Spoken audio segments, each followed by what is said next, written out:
Greetings everyone, and welcome to our home in Mount Shasta. I promised to do a meditation for the solar eclipse, which I will do, and you will find another link to it. But I wanted to share with you about preparing an altar and talk a little bit about the significance of the solar eclipse that we're about to experience on Friday.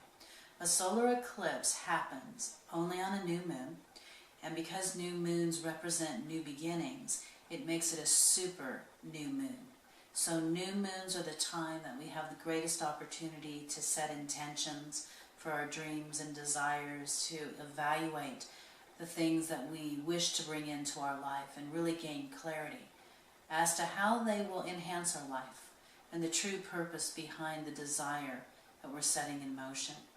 This is a very significant new moon total solar eclipse because it occurs at the same time as the equinox. Now, because I'm sharing this with those of you in the northern hemisphere, it's the spring equinox. Those of you in the southern hemisphere, it's the autumn equinox.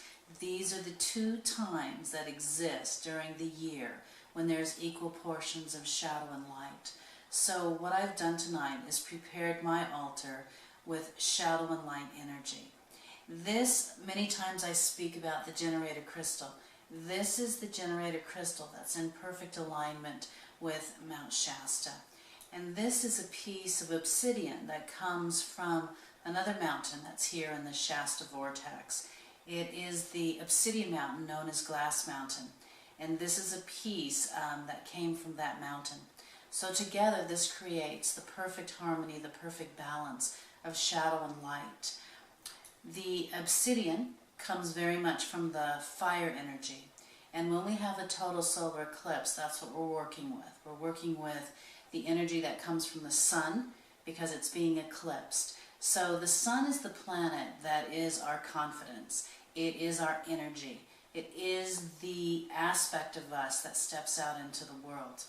And when we have an eclipse, it's because the shadow of the moon is crossing the surface of the earth.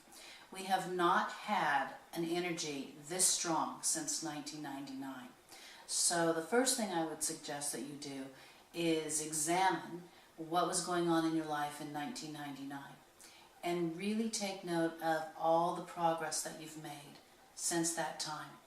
It is more important to acknowledge how far you've come to be in this moment than to be concerned about how far you feel you still need to go. A couple of things I wanted to share with you tonight is often I speak of making the Andara crystal elixir and that the base comes in the waters that flow from the mountain. I have prepared the water, which is sitting right here in a vase that has the flower of life on the bottom, and it's sitting on a beautiful piece of greenstone known as punamu, which comes from New Zealand. For those of you who may wish to have an elixir that will support you through the next 6 months, it usually takes 6 months for what occurs energetically from an eclipse to really integrate on a cellular level for us. And the Andara crystal elixir, which is made with the plant, sea, and standing tall essences, the crystal and mineral beings, can really support us at this time. The other thing I wanted to share with you is many times I will give you rituals to do. And there is a way of anointing the candles, which empowers them with your life force, your essence. Tonight I'm actually going to be preparing at the time of the solar eclipse and the equinox a new oil that will help to integrate all the shifts and changes. Tonight we have an opportunity. This infusion of light that's coming in is huge. So the mother base is sitting here, and what I actually do is I want to demonstrate how I anoint the candles. So there are two fingers that are known as the anointing fingers, the middle and the index finger. And what you do is you take a portion of whatever oil you're using for your rituals and you place it at the bottom of the candle, and then you begin to spiral up.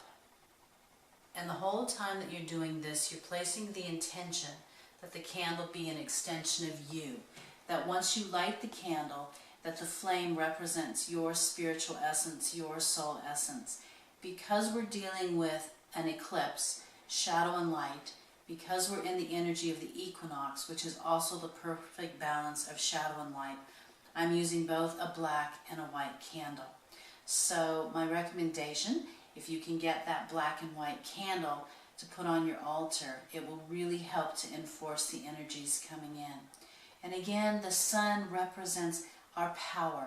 It's our confidence. It's stepping out into the world. It's that fire energy, that kundalini, that dragon's breath. So I have my candles prepared for the evening.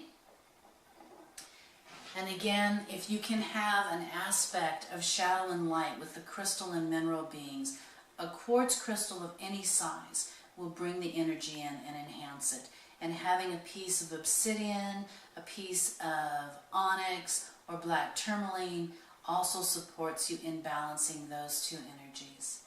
So I wish for you tonight to have an amazing experience. The meditation that I'm also going to be adding to Weave the Web, I hope will support you in the process.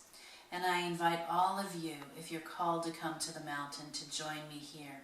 It is the root chakra of the planet, and I know that the energy that will come in at the time of the eclipse will amplify the energy itself. It's the Amethyst Mountain.